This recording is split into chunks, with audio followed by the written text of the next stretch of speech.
9 मई को मुस्लिम लीग नून का दफ्तर नजर आतिश करने के मुकदमात में इंसदाद दहशतगर्दी अदालत लाहौर ने डॉक्टर यास्मीन राशिद, उमर सरफराज चीमा, एजाज चौधरी, सनम जावेद और महमूदुल रशीद समेत 31 मुलजिमान पर फर्द जुर्म आयद कर दी।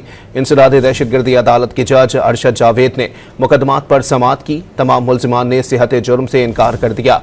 अदालत ने मजीद कार्रवाई कोट लखपत जेल में करने का हुक्म देते हुए समाअत 20 फरवरी तक मुलतवी कर दी।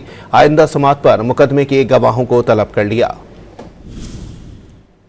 9 मई को मुस्लिम लीग नून का दफ्तर नजर आतिश करने के मुकदमात में इंसदाद दहशतगर्दी अदालत लाहौर ने डॉक्टर यास्मीन राशिद, उमर सरफराज चीमा, एजाज चौधरी, सनम जावेद और महमूदुल रशीद समेत 31 मुलजिमान पर फर्द जुर्म आयद कर दी।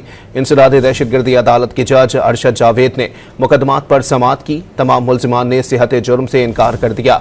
अदालत ने मजीद कार्रवाई कोट लखपत जेल में करने का हुक्म देते हुए समाअत 20 फरवरी तक मुलतवी कर दी।